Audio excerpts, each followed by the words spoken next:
제24가 우리 나의 가나안 하나님의 가나안 이게 두 번째 시간으로 여호수아서 22장 말씀 함께 볼 텐데요. 제가 기도하고 시작하겠습니다. 좋으신 주님 감사합니다. 오늘 또 좋은 하루 허락해 주시고 주의 말씀 함께 받게 하셔서 감사함을 드립니다. 또 주시는 말씀을 통하여서 우리 삶 가운데 또 적용하고 또 우리가 왜 하나님의 말씀에 순종해야 하는지 또 순종할 때 주시는 그 복이 얼마나 큰지 또 경험할 수 있는 복된 시간 되게 해주십시오. 예수님의 이름으로 기도합니다. 아멘. 오늘 여호수아서 22장 이제 10절 말씀을 함께 좀 봤으면 좋겠는데요. 22장 10절 말씀. 네, 22장 10절 말씀.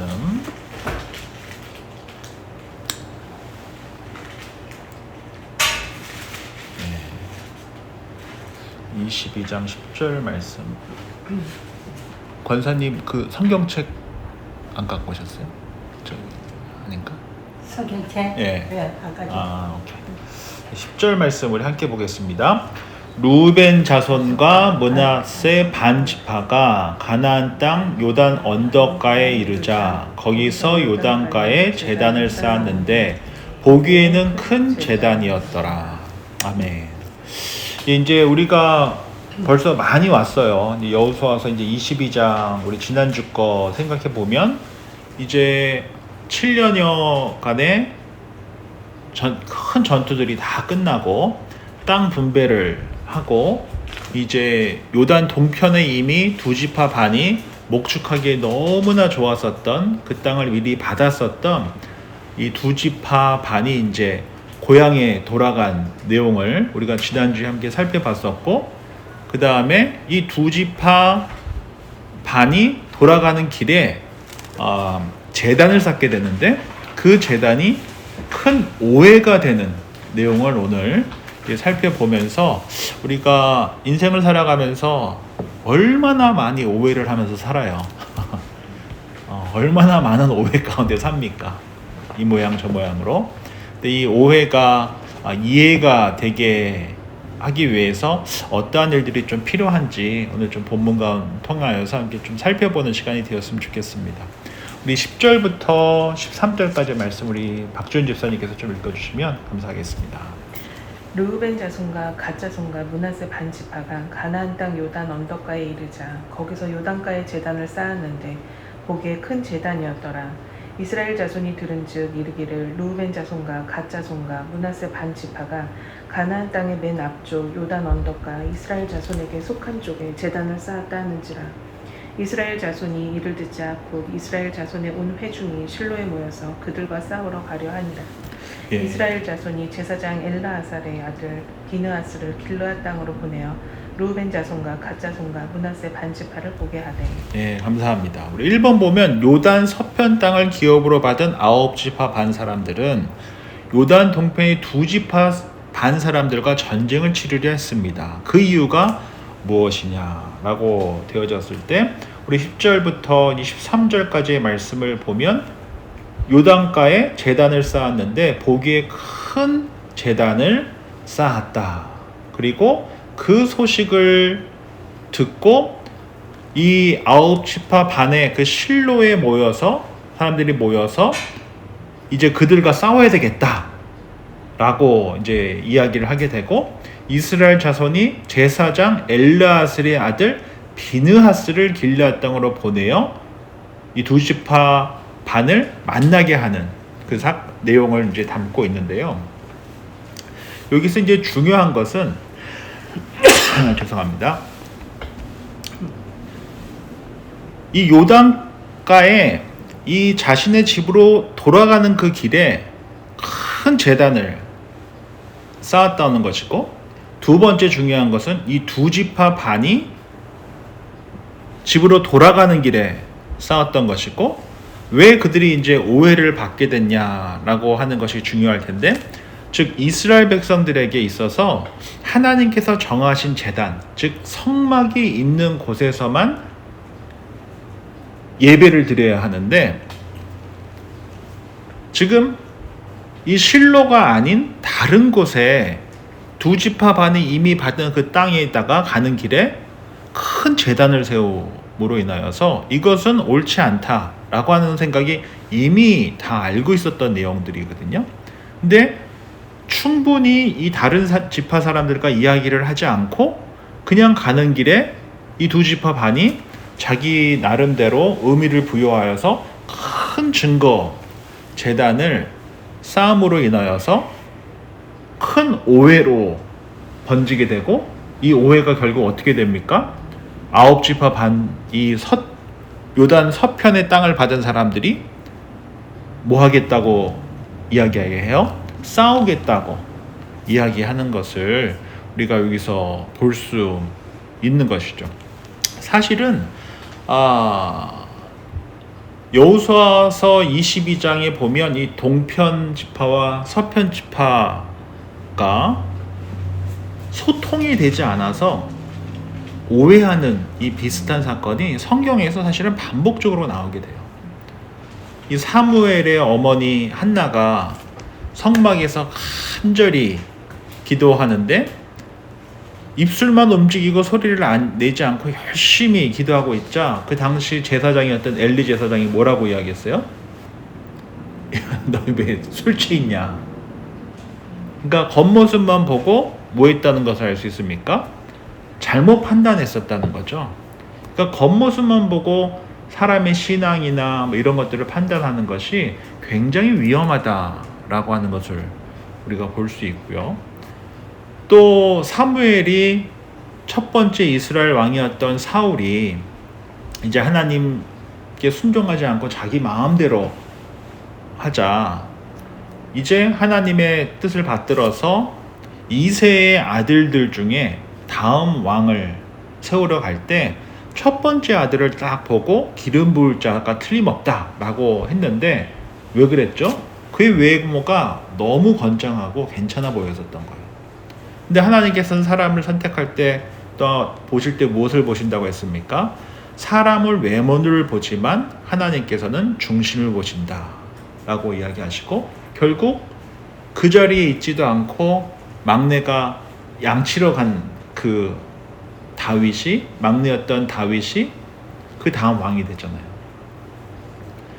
그리고 또 신약 성경에 보면 마르다와 마리아 자매가 나오는데, 마르다는 열심히 교회에서 섬기는 사람이었고 마리아는 하나님의 말씀을 더 듣기를 원했었던 거예요. 그랬더니 마르다가 마리아한테 예수님께 뭐라고 해요? 우리 마리아 보고 좀 와가지고 나 좀 도와달라고, 같이 좀 섬기게 해달라고. 근데 마리아는 그렇지 않았거든요. 하나님의 말씀을 듣는 걸 더 사모했었거든요. 즉 마르다는 동생 마리아가 게으르다고 이야기했지만 예수님께서는 그렇게 보지 않으셨던 거거든요. 지금 이 여인은 말씀을 들을 때다라고 하는 것을 잘 알고 있었던 것이고요. 이처럼 성경에도 보면 겉모습만 보고 오해하여서 큰 문제가 일어날 뻔한 일들이 있었다라고 하는 것을 볼 수 있는 것이죠. 그래서 동편에 있는 지파와 서편에 있는 지파들은 보이는 사실 때문에, 즉 소통이 제대로 되지 않은 상태에서 보이는 일 때문에 뭐까지 일어날 뻔했던 사건이었던 것이에요? 전쟁까지 일어날 뻔했던 사건이에요. 그래서 잠언 18장 13절에 보면 사연을 듣기 전에 대답하는 자는 미련하여 욕을 당하느니라 라고 되어져 있거든요. 그러니까 이야기를 들어보지도 않고 겉으로 보는 내용만 갖고 판단하고 말하고 행동해버리면 오해로 인하여서 아주 큰 화가 일어나는 경우가 너무 많다는 것이죠. 그래서 상담학에서도 사실은 이게 꼭 상담학까지 얘기할 것도 없지만 이 빙산 모델이라는 게 있잖아요. 이 빙산의 일각이라고 하지 않습니까? 눈에 보이는 것은 요만한 문제로 보이지만 사실은 그 저변에 훨씬 더 깊은 문제가 있는 경우가 많잖아요. 우리 애가 갑자기 말을 안 해요.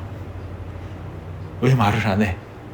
그러면은 그냥 하기 싫어 이렇게 피하는데, 그냥 저 같은 경우는 그냥 싫은가 보다 이렇게 생각할 수도 있겠지만 사실은 그게 아니라 뭔가 우리가 다 알 수 없는 그 사춘기 아이들만의 깊은 뭐 고뇌와 그런 게 있을 거란 말이에요. 그래서 수면 위에 보여 있는 그 행동이나 말만 갖고 이 수면 아래에 있는 두려움과 상처와 인정받고 싶은 욕구들, 기타 등들 있지 않습니까? 이것들을 다 알지 못한 상태에서 표면적인 것만 갖고 아이랑 전쟁을 일으키면은 이게 큰일 나는 거잖아요. 그렇지 않겠습니까? 잘못하면 멀어질 수 있거든요, 애랑.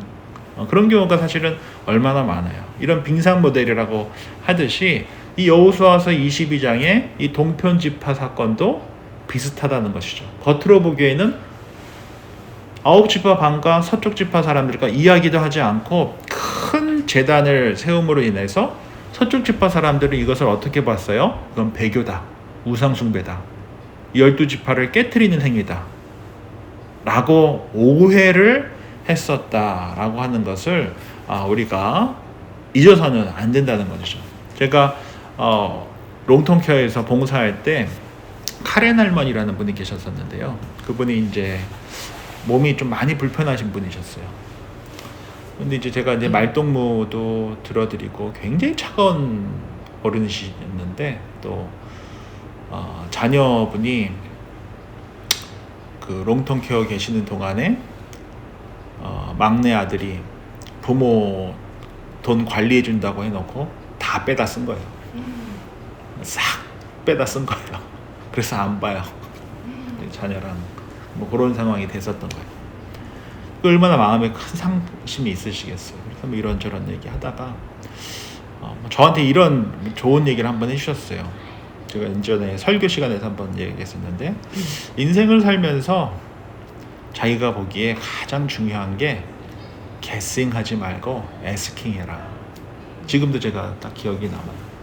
인간관계에서 일어나는 많은 문제가 guessing해서 그렇다. 그러니까 guessing하지 말고 그냥 가서 asking 해라. 그러면은 삶이 훨씬 더 행복하다. 그 얘기를 한번 해주신 적이 있는데 정말 맞는 것 같아요. 그래서 뭐 있다 보면은 저희가 얼마나 많이 오해를 하면서 살아요. 근데 그 대부분은 우리가 뭐해서 그렇습니까? guessing해서 그렇거든요. 사실은 저랑 아무런 상관이 없이 이제 본인 문제로 그러고 있는 건데 마치 나랑 무슨 연관이 있는 것처럼 착각하는 경우가 얼마나 많아요. 다 오해거든요. 근데 그럴 때 쉽지 않지만 뭐 하면 돼요? 그냥 물어보면 되는 거예요. 근데 이것을 게싱하는 순간 우리가 원치 않는 오해라는 큰 벽으로 인하여서 관계가 이렇게 굉장히 멀어질 수 있는 상황들이 굉장히 많다라고 하는 것을 오늘 이 본문을 통해서 우리가 볼 수 있는 거죠. 우리 두 번째 질문 보도록 하겠습니다. 우리 홍보람 성도님께서 13절, 14절 말씀 좀 읽어주시면 감사하겠습니다. 이스라엘 자손이 제사장 엘리아셀의 아들 비느하스를 길앗 땅으로 보내어 루벤 자손과 갓 자손과 므낫세 반 지파를 보게 하되 이스라엘 각 지파에서 한 지도자씩 열 지도자들을 그와 함께하게 하니 그들은 각기 그들의 조상들의 가문의 수령으로 이스라엘 중에서 천부장들이라. 예, 감사합니다. 이번 보면 이스라엘 자손이 상황을 파악하기 위해서 동쪽으로 보낸 사람들은 누구였느냐? 그때 첫 번째 제사장 엘르아살의 아들 비느하스를 길앗 땅, 목축하기 너무나 좋은 두 지파 반이 받은 그 땅으로 보냈다라고 되어져 있고 14절에 보면 각 지파에서 한 지도자씩 열 지도자들을 그와 함께 하게 하니 그들은 각기 그들의 조상들의 가문의 수령으로서 이스라엘 중에서 천부장들이라. 즉 각 지파 대표자들 10명을 뽑아서 비느하스와 함께 보냈다라고 기록되어져 있습니다. 지금 실로에 모인 사람들은 어땠어요? 당장 가서 쳐 죽이자. 지금 난리가 난 거예요. 그랬는데 이 제사장의 아들 비느하스와 대표 천부장 10명을 먼저 보내서 뭐 하려고 했었던 것입니까? 그들의 이야기를 들으려고 했었다라고 하는 것이 굉장히 중요하다라고 하는 것을 볼 수 있고요. 여기서 중요한 것은 비느하스가 영적 지도자가 그들과 함께 갔었다는 것이에요. 왜? 이것은 우상 숭배 가능성이 굉장히 농후한 일이라고 판단했었기 때문이다라고 볼 수도 있고, 영적 지도자와 함께 가서 이 문제를 그냥 감정적으로만, 오해로만 풀지 않고 이해하고 대화하기 위해서 대표자들과 영적 지도자였던 비느하스가 함께 갔었다라고 하는 것이 굉장히 중요하다라는 것입니다. 그래서 갈등을 해결하는 데 있어서 어떤 대표성이 있는 사람들, 또는 많은 경험이 있는 사람들, 또 인품이 좋으신 어르신들, 또 지혜가 있는 분들에게 이렇게 어떤 중재자 역할을 부탁드리고 문제를 함께 해결하기 위해서 애쓰는 것이 굉장히 중요할 수가 있어요. 근데 많은 경우는 그러지 않고 계속 문제를 갖고 있는 당사자들끼리 문제를 해결하려고 대화를 시도하나, 우리가 경험을 통해서 알 수 있듯이 뭐만 더 깊어져요? 감정의 골만 더 깊어지다가 결국은 안 보게 되는 경우가 굉장히 많거든요. 그러니까 삼자가 그것도 조금 우리가 신뢰하고 또 믿을 수 있는 어느 분이 그냥 삼자로서 객관적으로 그 자리에서 중재자 역할을 잘 해준다고 한다면은 조금 더 쉽게 이해할 수 있고 할 수 있는 일이, 둘이서 뭔가 해결해 보겠다고 계속 하다가 오히려 감정의 골만 깊어지고 멀어져 버리는 경우가 사실 우리가 살아가면서 많이 경험하게 되죠. 그래서 교회에서 어려움이 생겼을 때 이 교회 스스로 또는 성도와 성도 간의 문제가 생겼을 때 두 분이서 또는 교회 안에서 해결하려고 하면 문제가 해결이 안 되는 경우가 굉장히 많아요. 오히려 조금 지혜로운 어르신이나 또 교회에 문제가 생겼을 경우에는 노회라고 하는 교회 상위 기관이 있어요. 저 같은 목사는 노회라고 하는 교회 장로님, 목사님 모임, 그 기구를 노회라고 하거든요. 프레스비터리라고 하는데 이 노회에서 파송받은 사람이에요. 그래서 결국 저를 파송하신 분은 기관은 노회예요. 배리하는 장로교회로. 그래서 교회에서 저를 어사인해 주신 분도 노회고, 나중에 장로님들 뽑히면 장로님들 안수해 주시는 분들도 노회고, 즉 노회가 갖고 있는 그런 권위가 굉장히 중요하거든요. 그 권위를 갖고 이제 교회에 문제가 생겼을 때 해결해 주시고 같이 상담해 주시고 중재해 주시는 역할은 어디서 한다고요? 노회에서 하는 거예요. 그런 일이 없으면 제일 좋지만 만약에 교회에서 아주 큰 문제가 일어났을 때 노회에서 경험이 많으시고 인품이 좋으신 목사님과 팀이 거기 가서 문제를 해결하기 위해서 파송해요. 그래서 얼마 전에 작년인가 재작년인가 동부에 있는 한 교회에서 어떤 스캔들이 일어났어요. 그래서 교회가 이제 어려워졌거든요. 그때도 노회에서 가서 그것을 다 중재하고 노회에 있는 목사님을 새로 보내드린 일이 있었거든요. 지금 최근에도 한 교회에서 또 어려운 일이 있어서 노회에서 또 중재해서 또 이렇게 하는 일이 있었고, 근데 저희 교회도 좀 어려웠을 때 노회에서 목사님들이 오셔서 교육해 주시고 문제 해결을 다 해주셨었던 것이고, 그래서 이 상위 기관의 그 권위에 대해서 우리가 순종하는 때 우리가 질서 있게 문제를 해결할 수 있다라는 것을 우리가 꼭 기억을 하셔야 돼요. 그리고 노회, 총회라고 하는 어떤 큰 조직체 안에서 있을 때 우리가 교리의 순수성을 유지할 수 있고 교회의 질서가 감독되어질 수 있고 분쟁이 조정될 수 있다라고 하는 것을 우리가 볼 수 있고요. 또 하나 우리가 여기서 또 보게 되는 것은 여호수아서 22장에서 만약 즉시 전쟁이 일어났었다고 한다면은 아마 큰 문제가 일어났을 거예요. 그렇죠? 아주 비극적인 일이 분명히 일어났을 것입니다. 그런데 비느하스와 10명의 대표자들이 마치 노회에서 목사님들을 보내어 소문만 듣고 판단하지 않고 양측의 이야기를 충분히 듣고 사실을 조사해서 성경과 교회법에 따라서 문제를 해결하려고 그 중재자 역할을 하기 위해서 이 안전장치로서 보냈다라고 하는 것이 저는 굉장히 중요하다라고 생각을 합니다. 그래서 교회나 또 교인들 간에 그런 문제가 있을 때 그냥 이렇게만 해결하려고 하지 보다는 어떤 중재자 역할을 할 수 있는 저희 교회 같은 경우는 운영위원들이라든지 뭐 저라든지 또 교회에서 신앙적으로나 인격적으로나 우리가 신뢰할 만한 분들과 함께 문제를 열어놓고 서로 이게 성급하게 정죄하기보다 공동체의 지혜와 권위를 갖고 해결하기 위해서 애쓰는 것이 참 지혜롭다라고 하는 것을 우리가 좀 살펴볼 수 있을 것 같고요. 이제 3번 보도록 하겠습니다. 우리 16절부터 18절 우리 미라 집사님께서 좀 읽어주시면 감사하겠습니다. 여호와의 온 회중이 말하기를 너희가 어찌하여 이스라엘 하나님께 범죄하여 오늘 여호와를 따르는 데에 돌아서서 너희를 위하여 제단을 쌓아 너희가 오늘 여호와께 거역하고자 하느냐.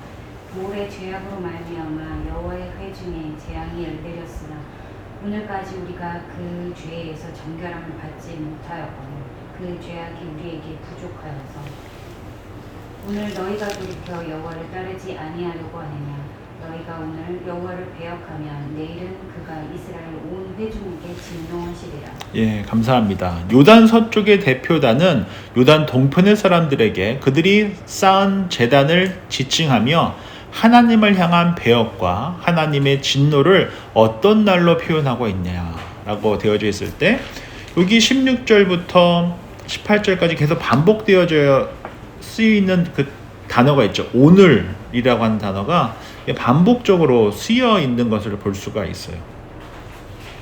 즉 오늘 여호와를 따르지 않고 돌아서려고 하느냐.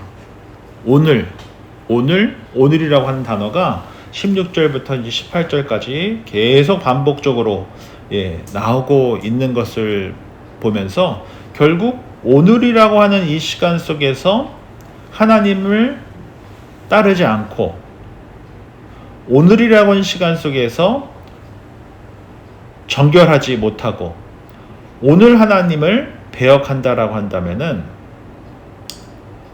내일은 무슨 날이 될 거라고 이야기하고 있는 거예요?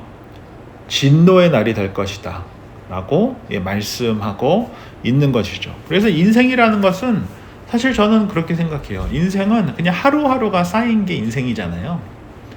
그래서 갑자기 이런 일이 일어나는 경우는 없어요. 갑자기 사람과 멀어지는 경우는 없어요.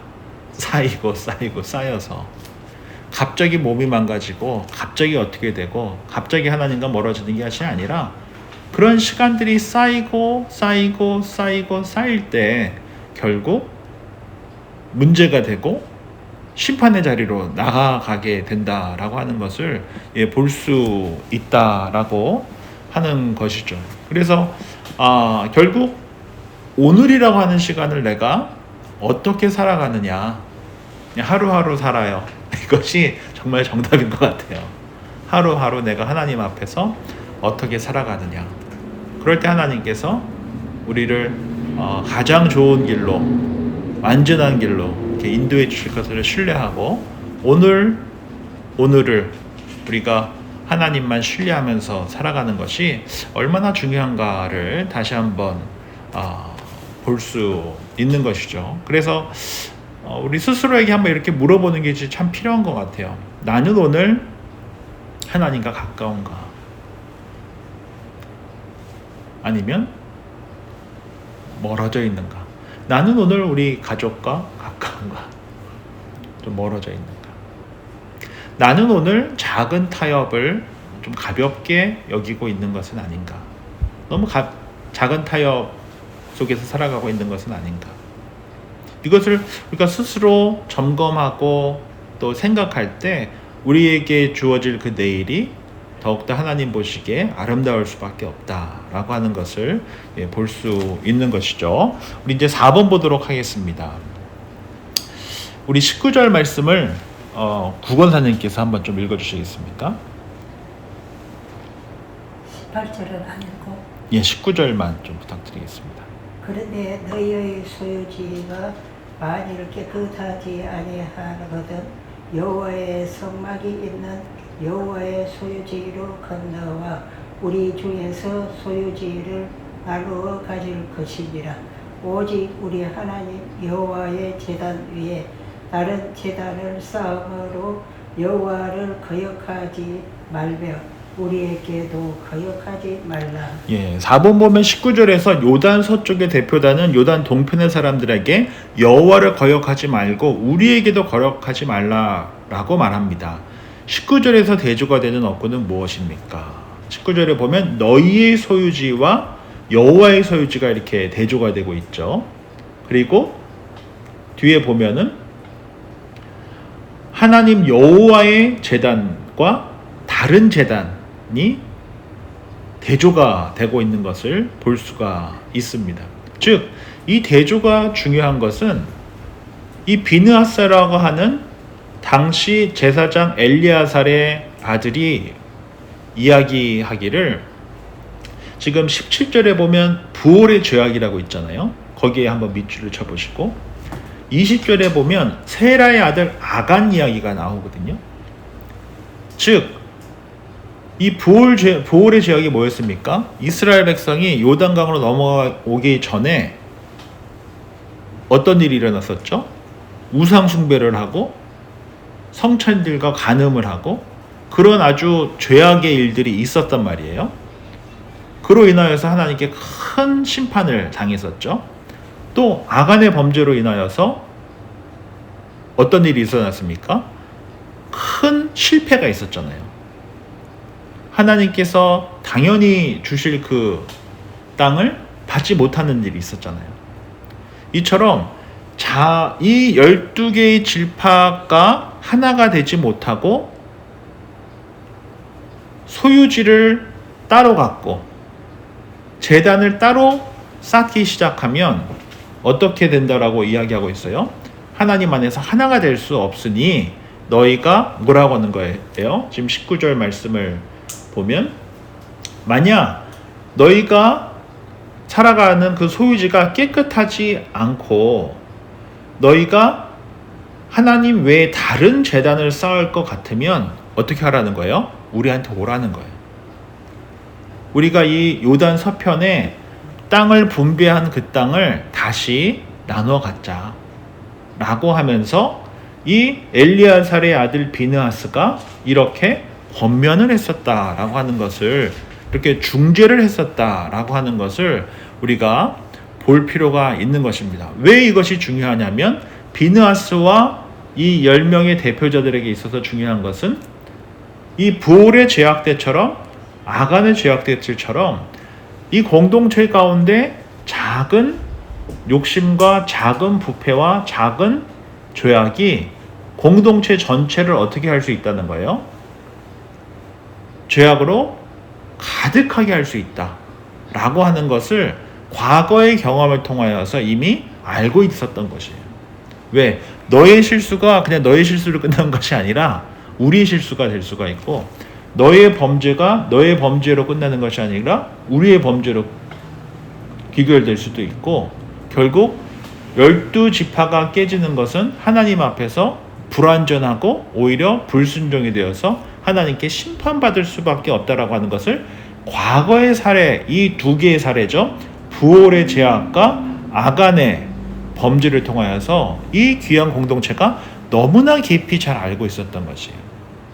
그래서 이것을 이 제사장의 아들 비느하스가 두 지파 반에게 설명을 했었던 것이죠. 너희가 그 땅에서 죄를 짓고 하나님께 불순종할 것 같고 다른 우상 숭배를 할 것 같으면 거기에 있지 말고 뭐 하라고요? 서쪽으로 넘어와라. 우리가 다시 시작하자. 다시 나누자. 라고 이야기했었다라고 하는 것이죠. 이것을 통해서 저희가 이 비느하스의 아주 탁월한 중재자의 역할을 우리가 보게 돼요. 비느하스는 먼저 정죄하지 않고 뭐 했습니까? 이야기를 듣고 대안을 제시했었다는 거예요. 너희가 그렇게 있는 것이 그리 정 어려우면 우리 여기서 같이 살자 이것이 사실 쉬운 일이 아니잖아요. 왜냐하면 자신에게 부여된 그 땅을 다시 나눠야 되니까. 내 것을 나눠야 되잖아요. 결코 쉬운 일이 아니었었다는 것이죠. 그래서 우리가 이러한 하나됨을 중요하게, 공동체의 하나됨을 중요하게 여기고 신앙을 중요하게 여기는 것이 정말 쉽지는 않은 일이지만 우리가 하루하루 살아가면서 꼭 던져야 될 질문은 이 비느하스의 이야기처럼 너희가 그 땅에서 죄를 범할 것 같으면 오라는 거예요.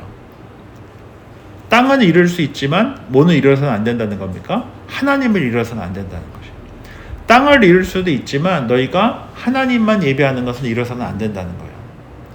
그렇게 12지파가 하나님 안에서 하나가 되어야 한다 라고 하는 것을 너무나 강조하고 있는 것을 볼 수가 있는 것이에요. 우리가 직장에서 돈으로 성공, 편안함이라고 하는 그런 일들이 우리 일상 속에서도 늘 유혹이 되지만 그러한 일들이 너무나 우리가 인생을 살아가면서 너무나 중요한 이 일들이 뭐 하면 안 된다는 것입니까? 하나님 사랑하는 것을 막게 해서는 안 된다 라고 하는 것을 이 본문을 통하여서 우리가 볼 수 있는 것이고, 또 하나 볼 수 있는 것을 비느하스는 해결책을 제시했다라고 하는 것이 참 중요한 것 같아요. 이것은 너희 잘못이야로만 끝나지 않고 우리가 함께 해결해보자 라고 했었다라고 하는 것이 저는 굉장히 중요한 이 비느하스의 영적 리더십이 아니었는가. 우리가 그러기는 쉽잖아요. 잘못했어 이렇게까지 얘기하는 건 참 쉬운 일인데, 그러니 우리 한번 같이 다시 해보자, 이건 사실 쉬운 일이 아니거든요. 그러한 리더십의 사람이 바로 이 비느하스였다라고 하는 것을 볼 수 있는 것이죠. 우리 5번 보도록 하겠습니다. 우리 26절부터 28절까지 우리 박 집사님께서 좀 읽어주시면 감사하겠습니다. 우리가 말하기를 우리가 이제 한 제단 쌓기를 준비하자 하였노니 이는 번제를 위함도 아니요 다른 제사를 위함도 아니라 우리가 여호와 앞에서 우리의 번제와 우리의 다른 제사와 우리의 화목제로 섬기는 것을 우리와 너희 사이와 우리의 후대 사이에 증거가 되게 할 뿐으로 너희 자손들의 후일에 우리 자손들에게 이르기를 너희는 여호와께 받을 분깃이 없다 하지 못하게 하려 함이라.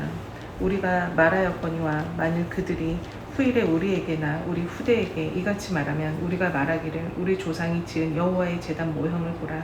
이는 번제를 위한 것도 아니요 다른 제사를 위한 것도 아니라 오직 우리와 너희 사이에 증거만 되게 할 뿐이라. 예, 감사합니다. 5번 보면 요단 동편 사람들은 자신들이 제단 모형을 쌓은 것은 제사를 드리기 위함이 아니라 무엇 때문이라고 했습니까? 우리와 너희 사이에 증거가 되게 하기 위해서다 라고 하면서 동쪽 지파가 자신들이 제단을 쌓은 진짜 의도를 설명하고 있는 것이죠.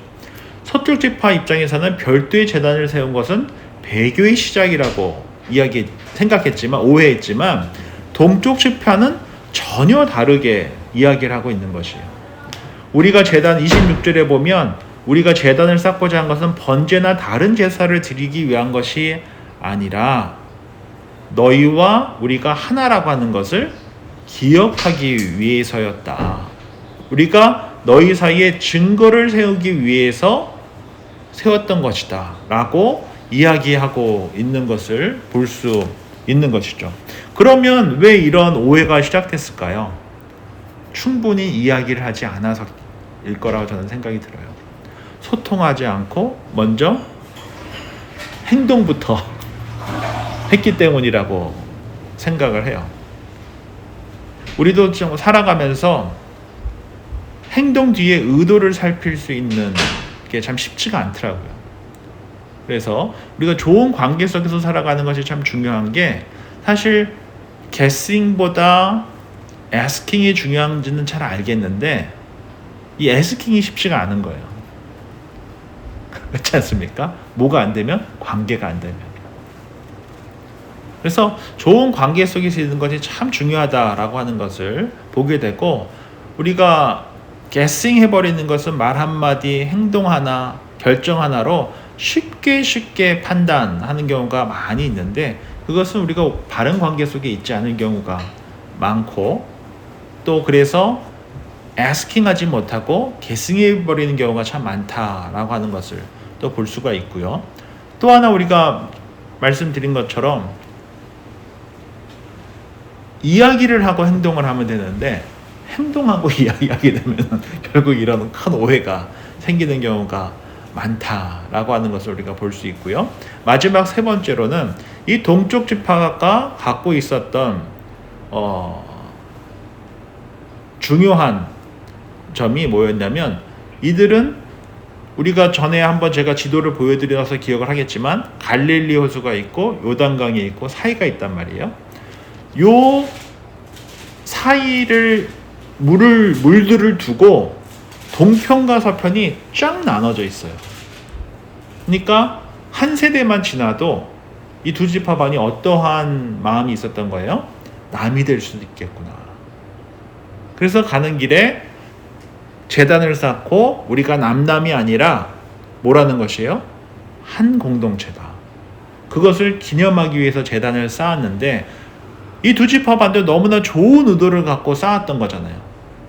또 서쪽 지파에 있었던 사람들도 어땠습니까? 너무나 좋은 의도를 갖고 했었던 거잖아요.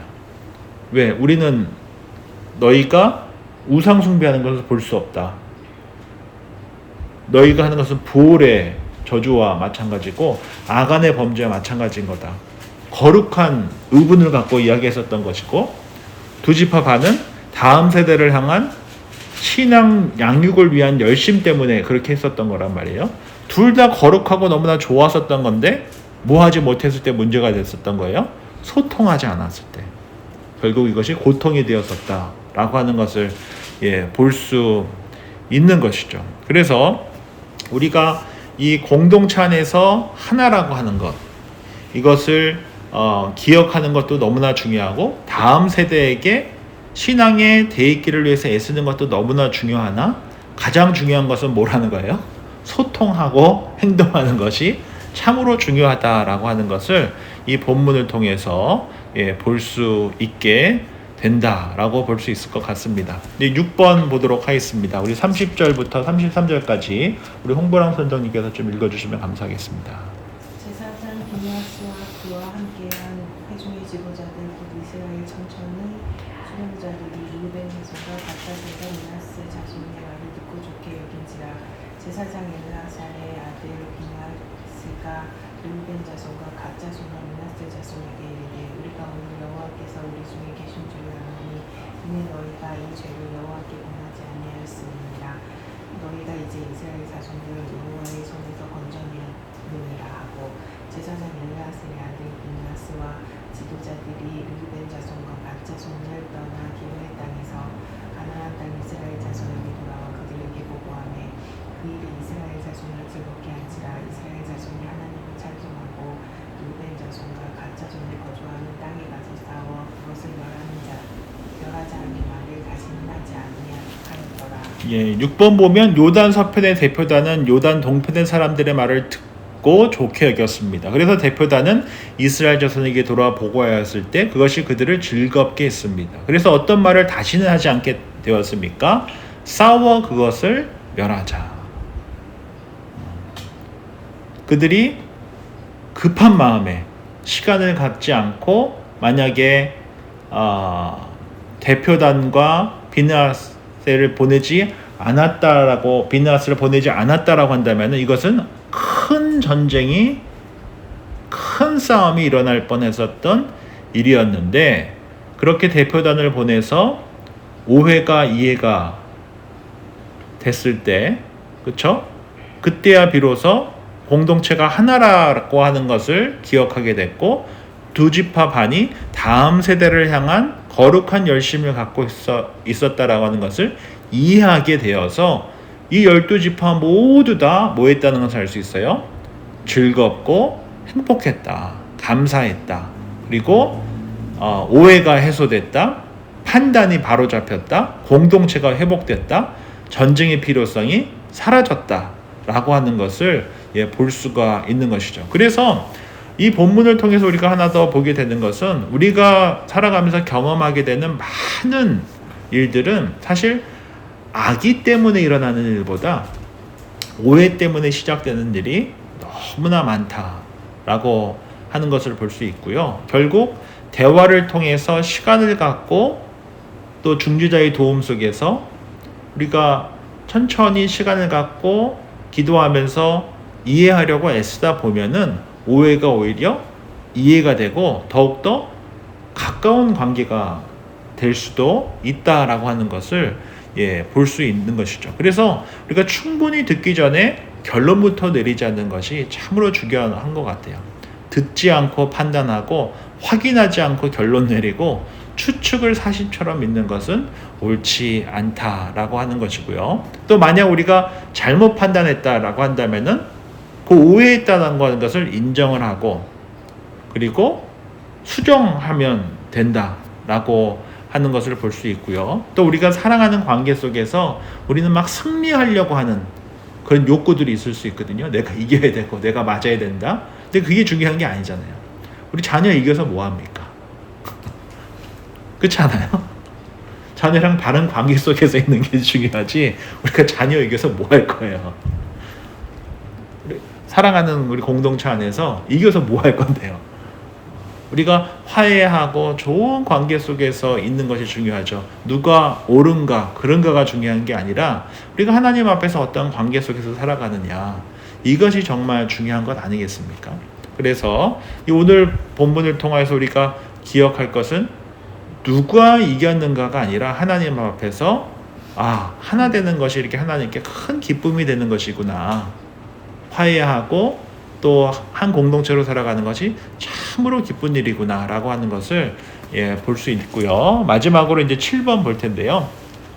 제가 읽어드립니다. 요단 동편에 먼저 자신들의 소유지 가나안을 선택한 두 지파 반 사람들은 전쟁이 마칠 때까지 앞장서서 싸웠습니다. 그래서 그들이 다른 사람들보다 더 잘 볼 수 있었던 대표적인 사건들은 무엇입니까? 저는 이 요단 동편의 땅을 받았었던 두 지파 반 사람들이 또 영적으로 열심히 있었다라고 하는 것만큼은 분명한 것 같아요. 그래서 제단도 세우려고 했었던 것이죠. 모두 다 열심 때문에 일어났었던 일이라고 생각이 드는데요. 우리가 기억하시겠지만 요단강을 건너는 이 요단강 도화 사건 때 제사장들이 레위인들이 언약궤를 어깨에 메고 첫 발을 딛고 조금 떨어진 거리에서 가장 먼저 따라왔던 이들이 누굽니까? 바로 이 두 지파 반 사람들이거든요. 한번 상상해 보십시오. 제사장들이 걸어가면서 마른 땅이 되는 사건을 직접 눈으로 목도한 사람들이 누구예요? 이 두 지파 반 사람들이고 나머지 200만은 뒤에서 한참 있다 따라왔단 말이에요. 하나님의 말씀을 어깨에 메고 순종할 때 이런 말도 안 되는 일이 기적이 일어나는구나를 눈으로 목도한 이들이 바로 이 두 지파 반이었어요. 여리고성 함당할 때도 가장 앞장서서 순종했던 이들이 바로 두 지파 반이었어요. 아이성 전투와 아건 사건을 가장 앞서서 본 이들도 기브온 족속과의 전쟁도 해와 달이 멈춘 사건도 북부 연합군과의 전쟁도 즉 이스라엘 백성이 가나안이라고 하는 땅을 정복하고 땅 분배하는 모든 과정 속에서 가장 앞장서서 헌신했던 이들이 바로 이 두 지파 반이었었단 말이에요. 그래서 이 두 지파 반 사람들의 이 열심이 아주 특심이었다라고 하는 것만큼은 볼 수가 있었고 이 특심을 가졌던 이들이 이 두 지파 반이 12지파가 하나라고 하는 것 또 다음 세대에게 이 신앙의 유산을 물려주고 싶어하는 그 열심만큼은 분명했다라고 하는 것을 우리가 볼 수 있는 것이죠. 그래서 이 동쪽 지파가 제단을 증거로 세우려고 했었던 것, 하나님이 함께 하신다, 하나님께서 기적을 이끌으신다, 하나님께서 우리를 하나로 부르셨다라고 하는 것을 분명히 하고 싶었었다라고 하는 것만큼은 우리가 이 본문을 통해서 볼 수 있는 것이죠. 오늘은 이제 여호수아서 22장을 통하여서 두 가지만 좀 더 기억했으면 좋겠는데요. 이 엘라살의 아들 비느하스의 리더십. 우리가 무슨 일이 있을 때 오해하지 않고 이해하기 위해서는 조금 시간을 갖고 중재자의 도움이 좀 필요하면은 도움을 받아서 시간을 갖고 충분히 경청을 하고 눈에 보이는 것으로 판단하고 정죄하고 그러기보다 경청하고 도우려고 하는 선한 마음을 가질 때 오해하지 않고 뭐 할 수 있다는 것입니까? 이해할 수 있구나. 이것이 참 중요하다라고 하는 것, 이것을 좀 하나 살펴볼 수 있을 것 같고요. 근데 또 하나 우리가 여기서 좀 기억하고자 하는 것은 이 비느하스의 리더십을 통하여서 결국 이 12지파가 서로 전쟁하지 않고 오히려 주 안에서 더 돈독한 관계가 될 수 있었다라고 하는 것도 우리가 좀 보면서 영적으로 성숙한 자, 이 비느하스와 같은 우리가 되기 위해서 시간을 갖고 경청하고 오해하기보단 이해하려고 하는 그런 것이 참으로 중요하다.